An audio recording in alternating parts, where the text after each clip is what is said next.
প্রায় প্রতিটি মানুষের এই জীবনে কিছু না কিছু স্বপ্ন থাকে, লক্ষ্য উদ্দেশ্য থাকে। এই স্বপ্ন ছাড়া এমন কোনো মানুষ খুঁজে পাওয়া যাবে না যে যার স্বপ্ন নেই। স্বপ্ন থাকা ভালো, লক্ষ্য উদ্দেশ্য থাকা ভালো, তাহলে আপনার লাইফে সফলতা অর্জন করতে খুব সহজ হইব। কিন্তু একটা জিনিস আমরা অনেক সময় চিন্তা করি না যে আমাদের এই বড় স্বপ্ন, বড় ইচ্ছা আকাঙ্ক্ষায় কিন্তু আমাদেরকে অনেক ক্ষতির সম্মুখীন নিয়ে যায়। এই জিনিসটা হয়তো আমরা অনুধাবন করতে পারি না। একটা উদাহরণ আমরা দেখতে পারি যে কোনো মানুষের স্বপ্ন সে ফাইনাল এক্সামে A+ পাবে, কিন্তু দেখা দেখা যায় তার স্বপ্ন পূরণ হচ্ছে না, সে কাঙ্ক্ষিত ফল পাচ্ছে না, সে 4 পয়েন্ট পাইল, কিন্তু তখন সে হতাশ হয়ে যায়। তার স্বপ্ন ছিল A+ পাবে, A+ না পাওয়াতে তার স্বপ্ন পূরণ হচ্ছে না, সে ব্যর্থ হচ্ছে মনে করে।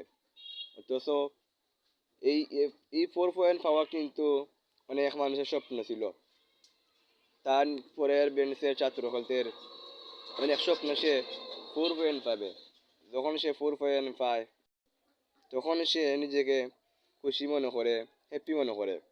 অথচ যার স্বপ্ন ছিল A+ পাওয়ার, সে যদি 4 পয়েন্ট পায় তখন সে নিজেকে ব্যর্থ মনে করে, নিজের কষ্ট বাড়িয়ে নেয়, নানান অভিযোগ করে। অনেকে তো আল্লাহর প্রতি অভিযোগ করে, আল্লাহর প্রতি নারাজ থাকে, আল্লাহর শুকরিয়া আদায় করে না। এই জিনিসটা কিন্তু আমাদেরকে অনেক সময় অনেক ভুলের মধ্যে নিয়ে যায়। যে আল্লাহর অশেষ মেহেরবানিতে আমরা 4 পয়েন্ট পাইলাম, আমরা একটা বারের জন্য আল্লাহর শুকরিয়া আদায় করি না যে আমরা 4 পয়েন্ট পাইছি। কারণ তার স্বপ্ন ছিল A+ পাওয়ার। যখন এই যে সে তার A+ পাইল না, তখন কিন্তু আর 4 পয়েন্টে পাইছে সেজন্য আল্লাহর শুকরিয়া আদায় করে না, কারণ সে কাঙ্ক্ষিত লক্ষ্যে পৌঁছতে পারে নাই। অথচ তার পরের বেঞ্চের ছাত্ররা যারা 2 পয়েন্ট 3 পয়েন্ট পাইছিল, তারা কিন্তু এই 4 পয়েন্ট পাওয়াতে অনেক খুশি, আল্লাহর শুকরিয়া আদায় করতে বেশ বেশ করে। অথচ যে 4 পয়েন্ট পাইল, সে কিন্তু আল্লাহর শুকরিয়া থেকে বিমুখ হয়ে যায়। সে জীবনের প্রতি নানান অভিযোগ করে, অনেক সময় আল্লাহর প্রতিও সে নারাজ হয়ে যায়। কিন্তু এই যে তার লক্ষ্য উদ্দেশ্য বুঝতে পারে নাই, সেজন্য সে আল্লাহর প্রতি নারাজ হয়ে যায়। আর কেউ যদি আল্লাহর প্রতি নারাজ হয়ে যায় অথবা আল্লাহর শুকরিয়া আদায় করে না, তাহলে কিন্তু তার সফলতা অর্জন করা খুব কঠিন হয়ে যাবে। আমরা আল্লাহর থেকে বিমুখ হয়ে গেলে কিন্তু দুনিয়া ও আখিরাত বিফল হয়ে যাবে।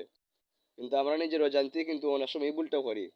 আমরা স্বপ্ন দেখি, কিন্তু স্বপ্ন পূরণ হতেই হবে, এই চিন্তাটা থাকলে কিন্তু আমাদের লাইফে আমরা সফল হইতে পারতাম না। অনেক সময় আমরা স্বপ্ন কাঙ্ক্ষিতভাবে পূরণ করতে পারতাম না, তাই বলে হতাশ হওয়ার কোনো কারণ নেই। আমরা নিরুৎসাহিত হইতাম না, আল্লাহর প্রতি ভরসা রাখতাম, ইনশাল্লাহ আগামীতে স্বপ্ন পূরণ হবে। সুতরাং আমরা যারা এই স্বপ্ন দেখি, মাঝে মাঝে ব্যর্থতা শিকার হইমু, এই জিনিসটাও আমাদের বোঝা উচিত।